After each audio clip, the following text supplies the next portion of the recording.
Majlis mempersilakan Nur Zahira binti Abdul Halim dari Sekolah Menengah Kebangsaan C. Beliau akan menyampaikan pidato yang bertajuk Pengurusan Pendapatan Secara Berkesan Bantu Generasi Muda Elak Muflis. Majlis mempersilakan. Assalamualaikum warahmatullahi wabarakatuh dan salam sejahtera. Sekarang penghargaan buat koordinator bicara, kombinasi panel hakim berkarisma, tif-tif kehormat yang saya hormati, seterusnya sidang hadirin, warga Celiwang sekalian. Senyuman manis saya pancarkan dan sambutlah salam ukhuwah daripada saya. Pepatah Jepun mengatakan, mencari wang bagaikan menggali menggunakan sebatang saru. Namun, membelanjakan wang bagaikan air yang meresap di celah-celah pasir. Pepatah ini jelas menggambarkan betapa payahnya mencari wang, namun mudah pula membazirkan wang sekiranya seseorang itu tidak mempunyai kaedah pengurusan pendapatan secara berkesan.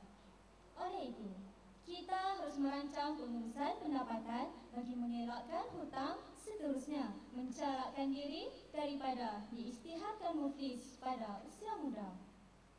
Persoalannya, bagaimanakah pengurusan pendapatan secara berkesan dapat membantu mujtama, khususnya generasi muda elak muflis? Hadirin yang saya kasihi, indikator saya yang pertama, tabungan berketetapan menjamin pengurusan pendapatan secara berkesan. Menabung secara konsisten merujuk kepada mengasingkan sejumlah wang daripada pendapatan bulanan yang diperoleh atau bagi pendapatan setelah ditolak perbelanjaan untuk kegunaan pada masa depan. Cara yang paling mudah ialah amalkan peraturan 10%, iaitu anda perlu menyimpan 10% daripada pendapatan bulanan anda. Tamsilannya, jika anda memperoleh pendapatan sebanyak RM3,000 setiap bulan, jumlah yang wajar anda simpan ialah sebanyak RM300.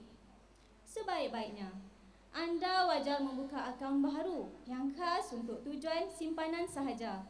Masukkan duit yang telah ditetapkan untuk simpanan ke dalam akaun ini dan pastikan anda mendisiplinkan diri anda daripada mengeluarkan wang simpanan ini untuk tujuan yang tidak berfaedah. Sidang saksi bervisi. Beralih pada fokus pidato saya yang kedua, berbelanja secara bijak dapat mencurangkan diri daripada status muflis. Dalam hal ini, anda perlu menetapkan sasaran kewangan. Anda perlu menetapkan sasaran dalam menentukan belanjawan bagi mengelakkan perbelanjaan yang tidak diperlukan. Sebelum keluar berbelanja, pastikan anda menyediakan senarai barangan keperluan yang hendak dibeli terlebih dahulu. Selain itu, anda juga perlu menetapkan sasaran kewangan seperti penetapan sasaran jangka pendek dan sasaran jangka panjang. Penetapan sasaran kewangan ini penting kerana dapat membantu anda menentukan belanjawan diri dengan lebih baik dan berkesan. Sebagai contoh, kurangkan perbelanjaan menonton wayang dengan menonton cakra video digital di rumah sebagai sasaran jangka pendek. Contoh sasaran jangka panjang pula adalah seperti melangsaikan hutang sedia ada terlebih dahulu atau menyimpan wang secara bulanan untuk membeli barangan yang diinginkan secara tunai dan elakkan daripada berhutang. Jangan pula hutang lama dilangsaikan, buku hutang baru pula dipenuhkan. Sidang penonton penuh santun. Komponen pidato saya yang ketiga ialah mengelakkan penggunaan kad kredit. Penggunaan kad kredit secara tidak terkawal oleh generasi muda kelak akan menjadi beban yang amat berat kepada mereka kerana kadar faedah kad kredit yang tinggi, iaitu antara 12 hingga 18%. Disebabkan hal inilah, kita dapat menyaksikan peningkatan paras hutang isi rumah yang berjumlah 77% kesan daripada penggunaan kad kredit. Akhbar Berita Harian bertarikh 24 Julai 2010 melaporkan, dalam tempoh antara tahun 2005 sehingga Mei 2010, sebanyak 80,000 kes muflis direkodkan. Lebih membimbangkan, daripada jumlah keseluruhan yang diisytiharkan muflis, lebih 16% atau 13,128 individu berusia dalam lingkungan 25 hingga 34 tahun. Ketua Pengarah Jabatan Insolvensi menjelaskan, dalam kebanyakan kes muflis muda adalah berkaitan penggunaan kad kredit tidak terkawal. Pentingnya di sini, berpada-padalah dalam berbelanja dan jangan berbelanja mengikut nafsu. Pastikan tahap kemampuan anda terlebih dahulu. Bak kata pepatah, ukur baju di badan sendiri. Jangan pula besar sendal daripada gelegar. Hadirin yang saya muliakan, beralih pada fokus pidato saya yang keempat dan terakhir. Bijak melabur, pemangkin, pulangan maksimum.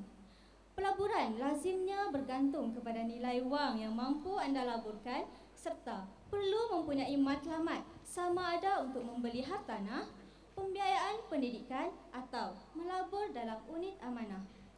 Namun begitu, anda haruslah sentiasa berwaspada dalam memilih syarikat untuk melabur. Hal ini demikian kerana melabur tanpa usul periksa ibarat berdagang buluh kasar, hujung hilang, pangkal lesak. Pastikan anda melabur dengan pihak yang berlesen dan dijamin oleh pihak kerajaan seperti Amanah Saham Nasional Berhad yang menawarkan pelbagai jenis pelaburan. Selain itu, anda juga perlu mempelbagaikan pelaburan bagi mengurangkan risiko kerugian. Sidang pendengar yang setia, 4 fokus pidato telah pun saya unjurkan. Izharnya, ilmu kewangan merupakan doktrin yang perlu disemai dan dibacai dalam diri setiap individu bagi menjamin pengurusan pendapatan secara berkesan, lantas membantu generasi muda elak muflis. Ilmu itu boleh kita timbang melalui pelbagai medium, sama ada melalui pembacaan, menyertai kursus berkaitan atau melayari laman sesawang yang menyediakan informasi-informasi berkaitan pengurusan kewangan. Oleh itu, warga Celewang sekalian, berbekalkan sedikit ilmu, ayo uruslah pendapatan anda, kawal perbelanjaan dan rancang aliran tunai. Semoga yang sedikit itu akan menjadi bukit dan yang secupak menjadi segantang. Sekian wabillahi taufiq wal hidayah. Assalamualaikum warahmatullahi wabarakatuh. Mohon pemidato terus berada di atas pentas untuk menerima soalan spontan daripada Ketua Hakim. Baiklah. Soalan spontan untuk saudari Nur Zahira. Ya, saya.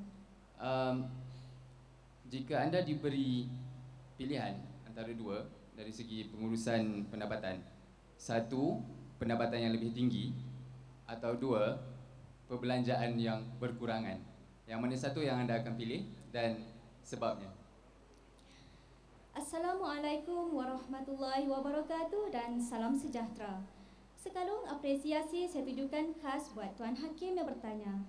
Hadirin sekalian, bagi saya akan lebih memilih perbelanjaan yang berkurangan kerana jika perbelanjaan melebihi pendapatan, sudah pasti diri saya akan terjebak dalam masalah bebanan hutang. Jika masalah bebanan hutang berlaku pada diri saya, sudah pasti perancangan pengurusan kewangan saya akan tidak terjamin dan kehidupan saya akan lebih tidak terjamin.